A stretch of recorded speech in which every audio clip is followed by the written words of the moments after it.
Most people think Yellowstone holds the title of America's first national park, but tucked away in central Arkansas is a place that received federal protection decades earlier. On April 20th, 1832, Congress set aside land here.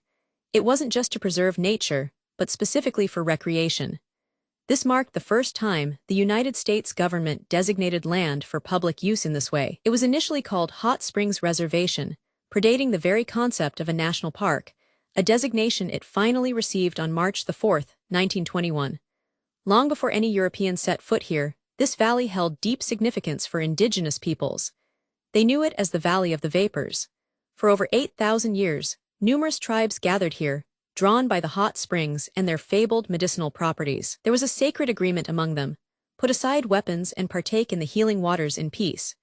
Tribes like the Caddo, Choctaw, Cherokee, and Quapaw visited this neutral ground. The first known European visitor was Spanish explorer Hernando de Soto in 1541.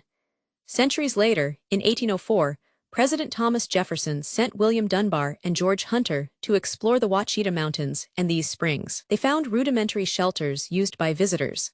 By 1807, Jean Emmanuel Prudhomme became the first permanent European-American settler, reportedly regaining his health by bathing here. More settlers arrived, building cabins for the growing number of people seeking cures. Following the Quapaw cession of the land in 1818, the Arkansas Territorial Legislature pushed for federal protection. Congress responded in 1832, creating the Hot Springs Reservation. This laid the groundwork for the unique relationship between the protected springs and the city that grew around them. Over the years, the government acquired more land. They expanded the park to include several mountains, eventually encompassing over 5,500 acres. All of this land was managed to protect the hydrological system feeding the springs. As the reservation grew, so did the adjacent city of Hot Springs, incorporated in 1851. In the early 20th century, it became a bustling spa town, attracting visitors seeking health and leisure. But it wasn't just about baths.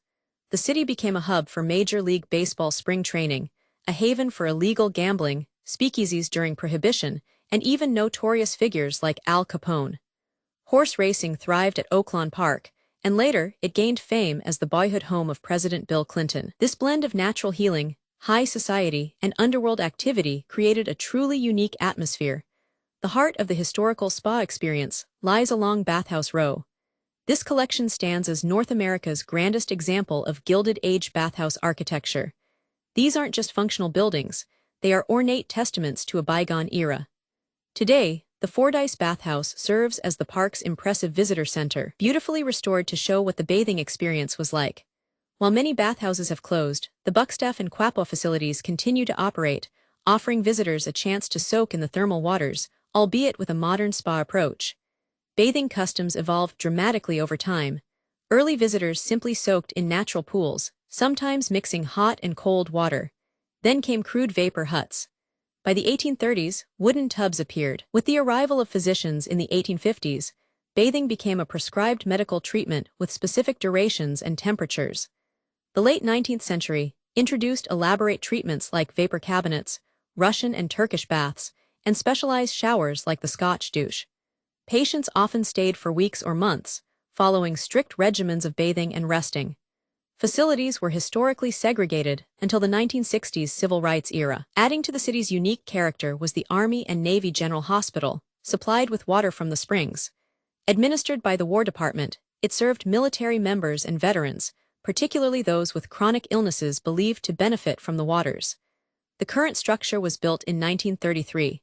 After serving the military, it became a state rehabilitation center and later a career development center.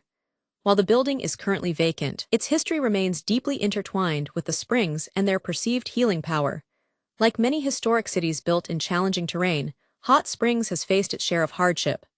Fires repeatedly swept through the wooden structures, notably in 1878, 1905, and 1913, claiming hundreds of buildings. The narrow valley also makes the city vulnerable to floods. Severe rainstorms in 1923, 1956, and 1990 sent water rushing down the mountains, inundating Central Avenue and causing extensive damage. More recently, a fire in 2014 destroyed a portion of the historic Majestic Hotel just outside the park boundary, a poignant reminder of the city's struggles. The source of the hot water is a geological marvel. Rainwater falls on mountains miles to the north and northeast. It seeps down through fractured rock, traveling incredibly slowly, about a foot per year. It reaches estimated depths of 4,500 to 7,500 feet. Here, the Earth's natural heat warms the water significantly. There's no volcanic activity involved. Under intense pressure, this hot water rises rapidly along faults and fissures, reaching the surface in about a year. The entire journey, down and back up, takes roughly 4,000 years. As it emerges, dissolved minerals precipitate, forming the unique white to tan tufa rock seen near the springs. The water emerges at an average temperature of about 143 degrees Fahrenheit. It has a total flow rate typically between 750,000 and 950,000 gallons daily. While historic springs had varying mineral signatures, water from many is now combined. Analysis shows a mild alkaline solution containing dissolved minerals like bicarbonate, silica, and calcium. Interestingly, the water contains measurable, albeit low, levels of radioactivity from dissolved radon gas. While historical belief ascribed curative properties to this, modern science indicates the exposure is minimal and well within safety limits. It's comparable, in fact, to sitting in the sun for the same amount of time. You can even drink the hot water from public fountains, as it's naturally potable.